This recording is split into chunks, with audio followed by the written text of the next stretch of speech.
गंबट वेझो खोड़ा में खुंभी जो तारीख़ी मातम सैयद सलीम शाह ऐं सैयद फ़कीर शाह जी निगरानी में थी गुज़रियो।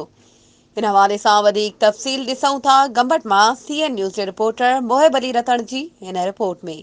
अॼु 6 मुहर्रम हराम जे हवाले सां क़दीमी खुंभो मल्हायो थो वञे, जिते हज़ारनि जे तइदाद में मोमिनीन अचनि था पिया। हर साल जीअं हिते मल्हायो थो वञे ऐं हितां जी मोमिनीन सां ॻाल्हि ॿोल बि आई थी त हज़ारनि जे तइदाद में मोमिनीन अचनि था। हर साल जीअं मोमिनीन वधंदा था वञनि ऐं 80 खां 85 साल हीउ पुराणो खुंभो आहे, जिते हर इलाइक़े जा माण्हू ईंदा वेंदा आहिनि ऐं खुंभे में शामिल थी अज़ादारी भी कई वेंदी आहे, सीना ज़नी भी कई वेंदी आहे। हिते अज़ादारी ऐं मातम भी कयो वेंदो आहे। जी ॻाल्हि असांजो ही खुंभे जो मातम तमामु क़दीमी आहे। तक़रीबन 80-85 साल तक़रीबन थी विया हूंदा ऐं अॼु बि उहो रवां दवां आहे। काफ़ी मोमिन तमामु ॿियनि ज़िलनि खां सखर हुजे, लाड़काणो हुजे, नवाब शाह हुजे, तक़रीबन हर जेके बि हिते असांखे वेझा ज़िला लॻनि था। ही असांजे अलम पाक जो जेको मौजूदो आहे इहो कम से कम इनखे 250 साल थिया आहिनि। असांजो ॾाढो सैयद शतन शाह ही अलम पाक नसब कयो हो, जेको 250 साल खां वठी ही खुंभो पूरी सिंध मां आज़ादार अची पंहिंजी आज़ादारी हिते कंदा आहिनि।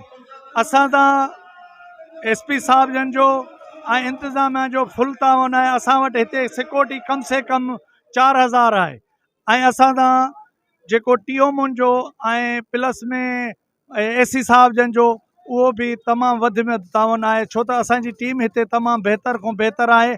असांखे हिते पंहिंजी स्काउट आहे ऐं मोमिनीन जंहिंखे पंहिंजो हिकिड़ो ख़त ऐं कुझु तोहफ़ा ऐं सन्या ॾिना हुया ऐं उन क़ासिद उहो ख़त ऐं सन्या अची करबला में इमाम हुसैन अलैहिस्सलाम वटि पेश कया हुया।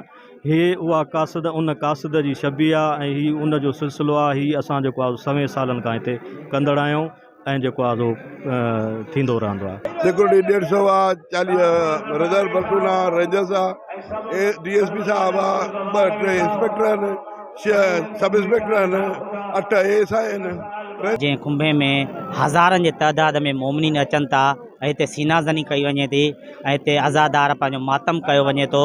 ऐं साईं फ़कीर शाह असांखे इहो बि ॿुधायो 200 खां 250 साल ही खुंभो पुराणो आहे ऐं इंतिज़ामिया जा जेके बि हिते AC आहे, मुख़्तियारकार गंबट आहे, SHO खोड़ा आहे, ASP गंबट, SSP गंबट जा इंतिज़ामिया बिल्कुलु सिक्योरिटी आहे सख़्तु कया विया आहिनि। जी कैमरामैन टीम सां गॾु वधीक ख़बरुनि ऐं अपडेट्स जे लाइ असांजे चैनल खे सब्सक्राइब कयो ऐं हा बेल आइकन खे प्रेस करणु न विसारिजो त जीअं असांजी हर नई अचण वारी वीडियो तव्हां ताईं पहुची सघे।